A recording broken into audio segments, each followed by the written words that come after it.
Hey, today we are still in Job. We are in Job. We're going to do 8, 9, and 10.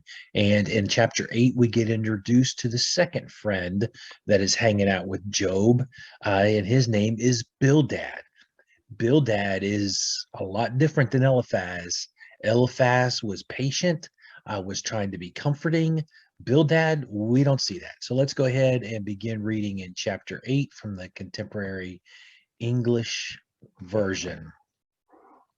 Bildad from Shua said, "How long will you talk and keep saying nothing? Does God all-powerful stand in the way of justice?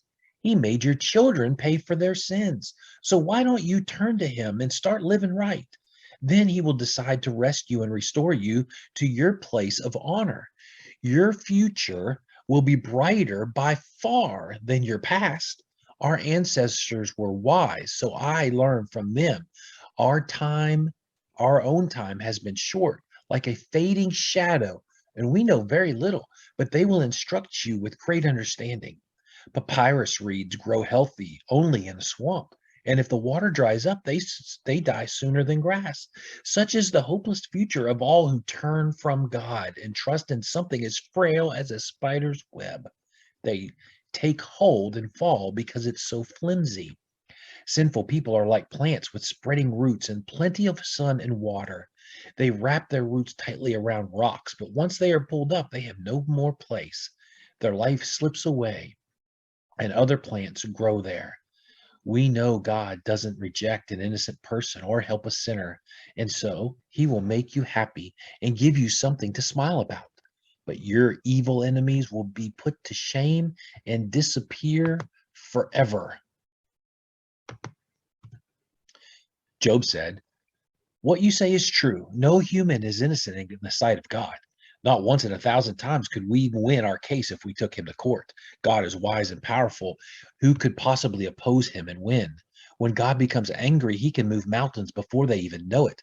God can shake the earth loose from its foundations or command the sun and stars to hold back their light. God alone stretched out the sky, stepped on the sea, and set the stars in place, the Big Dipper and Orion, the Pleiades, and the stars in the southern sky. Of all the miracles God works, we cannot understand a one.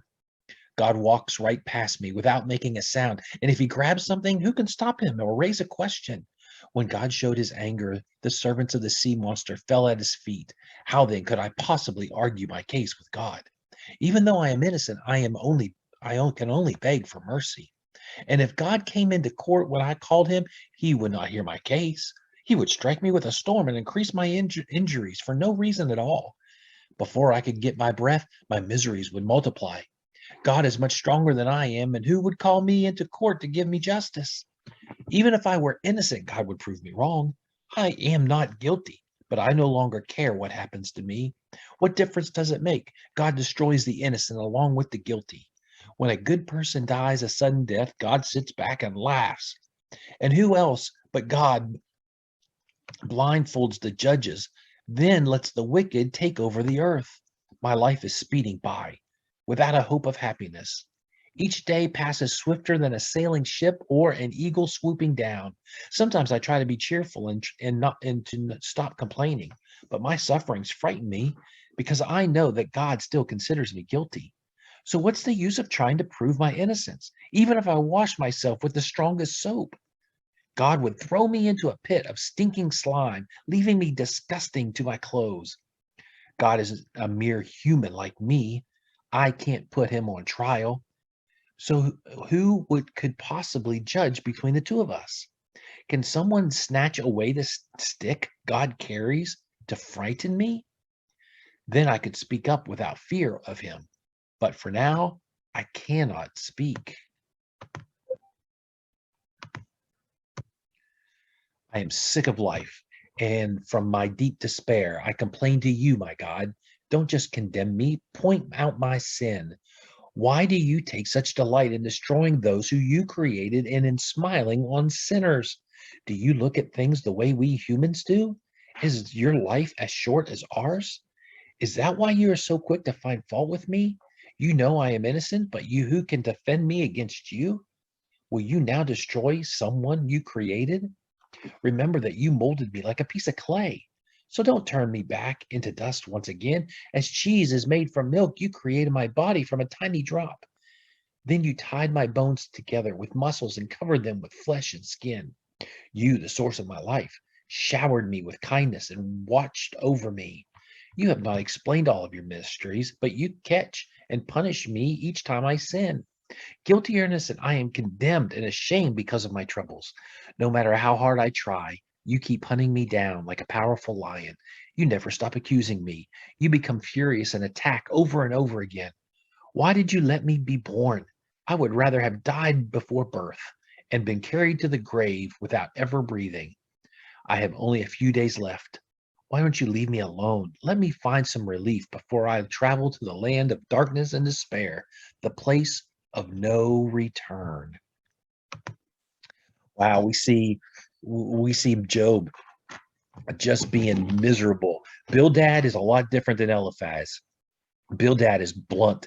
He just comes out and says, okay, okay, Job, maybe it's your kids that sinned. Maybe it's their fault. Remember, you're the one that's offering sacrifices for your kids. Maybe they're the ones that did it in, but I don't think so. I think it's you, Job. I think you have the sin, and you're not apologizing. Job agrees to an extent. Job agrees with Bildad to a point. He says, God does reward those that are righteous, and he corrects the sinners. But Job goes on to say, but that doesn't explain why I'm getting dumped on. It doesn't explain it because I don't know what I have done. God, lay out your cards. That's all Job is saying. Just lay it out. Play your cards so that I can see what my faults are, why this is happening. And there's something really different as we close out our time today. In all of this mess, we never find Job asking God to take away the pain and the disease that he is dealing with. I mean, physically, Job is miserable, but he's not asking God for healing. All he is asking God is why. Just give me a justification, God. Just tell me why. And in a nutshell, Job realizes that before God, there's nobody that's righteous. If Job can't be righteous, who can be righteous? Who can be sinless? Who could stand before God? And we know as Christians, nobody can. Nobody can unless they have put their faith in Jesus Christ. That makes us whole. That makes us holy in the presence of a holy God. So be righteous. Have a great day.